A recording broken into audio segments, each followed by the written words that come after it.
ഇന്നധികം പണിയില്ലാത്തൊരു ദിവസമാട്ടോ. അതുകൊണ്ട് ഞാൻ വിചാരിച്ചു രാത്രിയിലത്തേക്കുള്ള ഡിന്നർ കുറച്ച് നേരത്തെ ആക്കി വെക്കാമെന്ന്. അപ്പോൾ ആ കുഞ്ഞായിട്ട് ട്യൂഷനെല്ലാം കഴിഞ്ഞിട്ട് ഇങ്ങനെ കാർട്ടൂൺ കണ്ടുകൊണ്ടിരിക്കുക കേട്ടോ.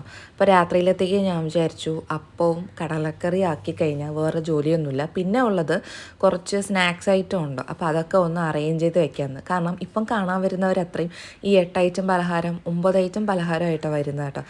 ഇതിൽ കുറേയേറെ അപ്പുറത്ത് കൊടുത്തും അല്ലാതെ ഞങ്ങൾ തന്നെ ഇപ്പോൾ കഴിച്ച് തീർക്കുകയാണ്. ബാക്കി വരുന്നതൊക്കെ ഞാൻ വിചാരിച്ചു എല്ലാം ഒന്ന് അറേഞ്ച് ചെയ്ത് വെക്കാമെന്ന്. കാരണം നമ്മുടെ അല്ലാതെ ഗസ്റ്റ് വരുമ്പോഴും അല്ലാതെ ഈവനിങ് ടീ ടൈമിലോ അല്ലാതെയൊക്കെ ഇപ്പോൾ ഇരിക്കുമ്പോഴൊക്കെ അത് കഴിച്ച് തീർക്കാമല്ലോ. ഏറ്റവും കൂടുതൽ പാടെന്ന് പറയുന്നത് ഈ അച്ചപ്പവും മുറുക്കും തിന്ന് തീർക്കാനാണ്.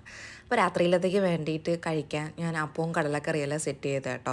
പിന്നെ ഈ സമയത്ത് കുറച്ച് നൂരാനും എഴുന്നേൽക്കാനും പ്രയാസമായതുകൊണ്ട് ഞാനൊരു ഈ സ്റ്റാൻഡ് വാങ്ങിച്ചിട്ട് ഇപ്പോൾ പാത്രങ്ങളൊക്കെ ഇങ്ങനെ കേട്ടോ അറേഞ്ച് ചെയ്ത് വെക്കുന്നത്.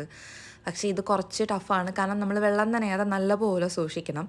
ഈ ബോട്ടിൽ 6 ഞാൻ മീഷോയിൽ നിന്നാട്ടോ വാങ്ങിയത്. നല്ല വിലക്കുറവിലാട്ടോ കിട്ടിയത്. അപ്പോൾ നമുക്കിനി നമ്മളെ സ്നാക്സ് എല്ലാം ഒന്ന് അറേഞ്ച് ചെയ്ത് വെക്കാം.